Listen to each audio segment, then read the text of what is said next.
Huge win for Napoli. Hence the shirt, of course, and our new best friend, Ciccio Calzona, against Juventus on Sunday night. Gabby, you'd said that Napoli wouldn't be playing in the Champions League next season unless they won that game.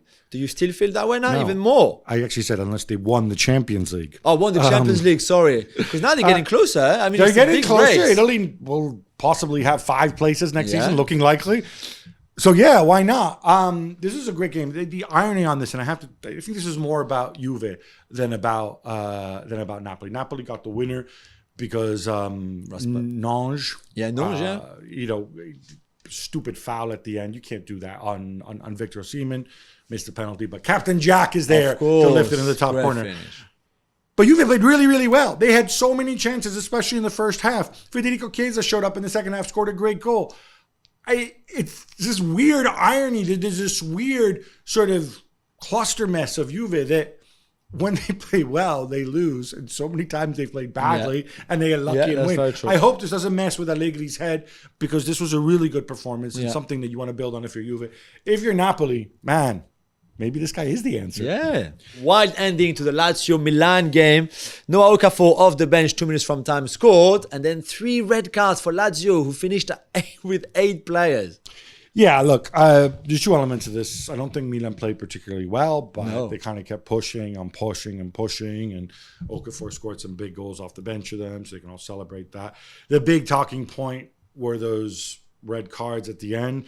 The villain to Lazio fans was one Christian Pulisic. Yeah. He got abuse online, which, again, some people in the US are like, oh, look at this, those awful Lazio fans. It's not like they're abusing him racially or making, I mean, they're obviously going to be angry with him because he played a part, and certainly played a big part in getting Matteo Guendouzi sent off, and Pellegrini before that too. And before that, Pellegrini. Yeah. Now, both Guendouzi and Pellegrini were stupid. To react, yeah, for sure. But first of all, just because Pellegrini's whole contention, and this really gets to me, right? Yeah. There's a Lazio player down, right? The ball's near the sideline, and Pellegrini's like signaling to Pulisic, okay, and to the referee, stop, there's somebody down. Pulisic just takes the ball and goes, and Pellegrini chucks him to the ground. Yeah. I'm sorry, you're not the referee. Right? And it's not your job to tell the referee to stop the game. Just put the ball out. Just put the ball out of play. Because that meant Milan would have the ball kind of, but they would give it back to Lazio anyway. Guendouzi, even dumber. Okay, Pulisic is holding you back. Pulisic should have been booked. Yeah, but you're still attacking to try to come back. There's a minute left. You're a professional footballer. I know. Come on, man. Like, seriously. But of course, Claudio Lotito, who's wonderful, the Lazio president, when it comes to calming things down, he now says he's mulling legal action and talking to his lawyers. Whatever. Roma do it again, winning 4-1 away at Monza. 6 wins and just 1 defeat against Inter. We mentioned that in the last show. In 9 since taking over from Jose Mourinho for Daniele De Rossi, Gab.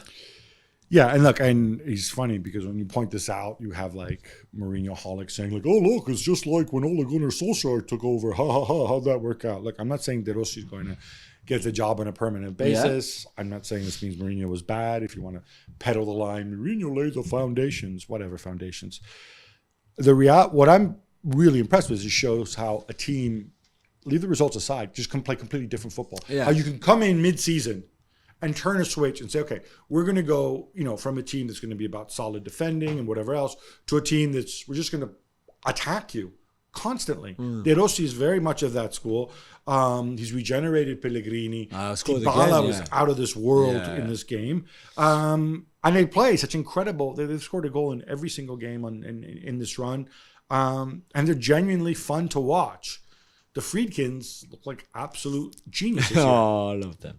Yeah, Bologna have got to be one of the stories of the season. You mentioned them amongst all the stories in Europe this year. Their road win over Atalanta when they were 1 goal down as well means that they strengthened their grip on top 4. Are we really going to see them in the Champions League next season? Well, it looks this way, especially with the fifth place. I mean, they have a 4-point gap over 5th. They have a 5-point gap over 6th.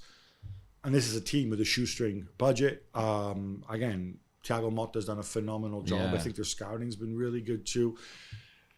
They've regenerated Joshua Zirkzee.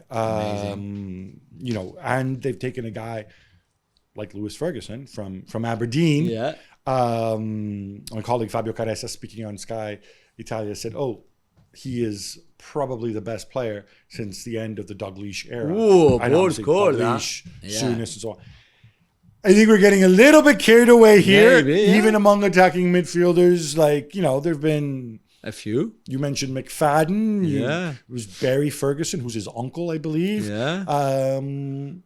Are there others who... Craig Burley, you said? Craig Burley Of might have course. something to say about that. Yeah.